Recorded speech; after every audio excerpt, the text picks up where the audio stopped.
जय माता दी। आज हम दुर्गा सप्तशती के 13वें अध्याय का पाठ करते हैं। चलिए सबसे पहले हम माँ का ध्यान करते हैं। श्री गणेशाय नमः। ओम गणपते नमः। ओम गणपते नमः।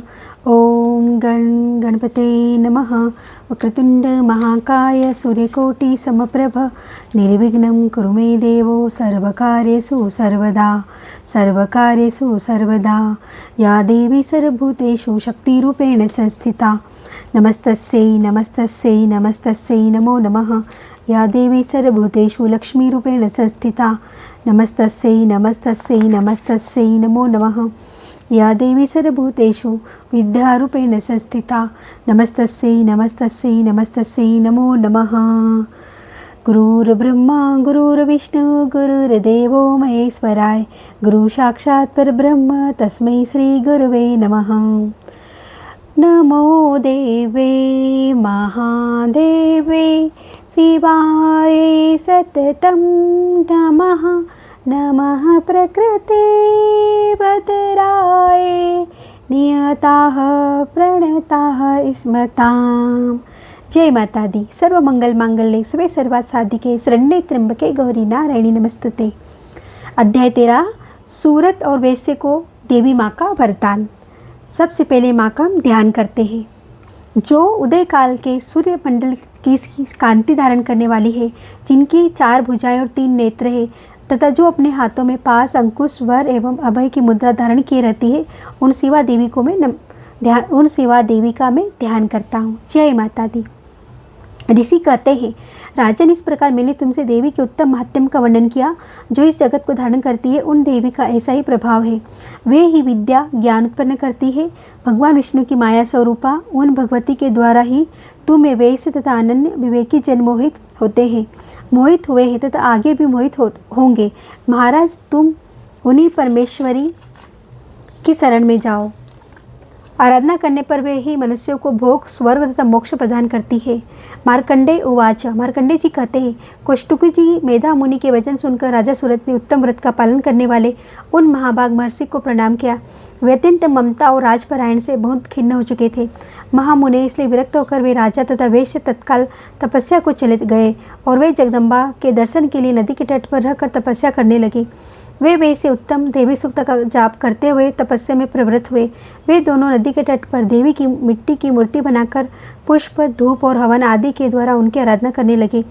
उन्होंने पहले जो आहार को धीरे धीरे कम किया, फिर बिल्कुल निराहार रहकर देवी में ही मन लगाए एकाग्रता पूर्वक उनका चिंतन आरंभ किया। वे दोनों अपने शरीर के रक्त से प्रोक्षित बल देते हुए लगातार 3 वर्ष तक संयम पूर्वक आराधना करते रहे। इस पर प्रसन्न होकर जगत को धारण करने वाली चंडिका देवी ने प्रत्यक्ष दर्शन देकर कहा। देवी माँ बोली, राजन तथा अपने कुल को आनंदित करने वाली वैश्य, तुम लोग जिस वस्तु की अभिलाषा रखते हो वह मुझसे मांगो, मैं तुमसे संतुष्ट हूँ, अतः तुम्हें वह सब कुछ दूंगी। मार्कंडेय उवाच। मार्कंडेय जी कहते हैं, तब राजा ने दूसरे जन्म में नष्ट न होने वाले राज्य मांगा तथा इस जन्म में भी शत्रुओं की सेना को बलपूर्वक नष्ट करके पुनः अपना राज्य प्राप्त कर लेने का वरदान मांगा। वैसे का चित्त संसार की ओर से खिन्न विरक्त हो चुका था और वे बड़े बुद्धिमान थे, अतः उस समय उन्होंने तो ममता और अहंता का, आसक्ति का नाश करने वाला ज्ञान मांगा। देवी माँ बोली, राजन, तुम थोड़े ही दिनों में शत्रुओं को मारकर अपने राज्य प्राप्त कर लोगे। अब वहाँ तुम्हारा राज्य स्थिर रहेगा। फिर मृत्यु के पश्चात तुम भगवान विवस्वान सूर्य के अंश से जन्म लेकर इस पृथ्वी पर श्रावणिक मनु के नाम से विख्यात होंगे। वैसे वर तुमने भी जिस वर को मुझसे प्राप्त करने की इच्छा की है उसे देती हूँ। तुम्हें मोक्ष के लिए ज्ञान प्राप्त होगा। मार्कंडेय जी कहते हैं, इस प्रकार उन दोनों को मनोवांछित वरदान देकर तथा उनके द्वारा भक्तिपूर्वक अपनी स्तुति सुनकर देवी अंबिका तत्काल अंतर्ध्यान हो गई। इस तरह देवी से वरदान पाकर क्षत्रियों में श्रेष्ठ सूरत सूर्य से जन्म ले श्रावणी नामक मनु होंगे। इस प्रकार श्री मार्कंडेय पुराण श्रावणी मनवंतर की कथा के अंतर्गत देवी महात्म्य में सूरत और वैश्य को वरदान नामक 13वां अध्याय पूरा हुआ। 13वां अध्याय संपूर्णम। ओम तत्सत। सर्वमंगल मांगल्ये शिवे सर्वार्थ साधिके शरण्ये त्र्यंबके गौरी नारायणी नमस्तुते। अब हम पढ़ेंगे क्षमा प्रार्थना करेंगे माँ से। हे माँ परमेश्वरी, मेरे द्वारा रात दिन सहस्त्रों अपराध होते रहते हैं, यह मेरा दास है, यूँ समझकर मेरे उन अपराधों को आप कृपापूर्वक क्षमा करो। हे माँ परमेश्वरी, मैं आह्वान नहीं जानता, विसर्जन करना नहीं जानता तथा पूजा करने का ढंग भी नहीं जानता। हे माँ सुरेश्वरी, मैंने जो मंत्रहीन क्रियाहीन भक्तिहीन पूजन किया है वह सब आपकी कृपा से पूर्ण हो।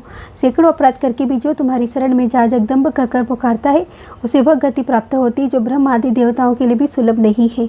हे माँ जगदम्बिके, मैं अपराधी हूँ किंतु तुम्हारी शरण में आया हूँ, इस समय दया का पात्र हूँ, तुम जैसा चाहो वैसा करो। हे माँ देवी परमेश्वरी, अज्ञान से, भूल से अथवा बुद्धि भ्रांत होने के कारण मैंने जो न्यूनता या अधिकता कर दी है वह सब क्षमा करो और प्रसन्न हो। सच्चिदानंद स्वरूपा परमेश्वरी, जगन माता कामेश्वरी, तुम प्रेम पूर्वक मेरी यह पूजा स्वीकार करो और मुझ पर प्रसन्न रहो। हे माँ देवी सुरेश्वरी, तुम गोपनीय से भी गोपनीय वस्तु की रक्षा करने वाली हो। मेरे निवेदन किए हुए इस जप को ग्रहण करो, तुम्हारी कृपा से मुझे सिद्धि प्राप्त हो। श्री दुर्गा अर्पणमस्तु। ओम तत्सत। सर्वे भवन्तु सुखिनः, सर्वे सन्तु निरामयाः, सर्वे भद्राणि पश्यन्ति, मा कश्चित् दुःखं भाग् भवेत्। ओम शांति ही शांति शांति। जय माता दी।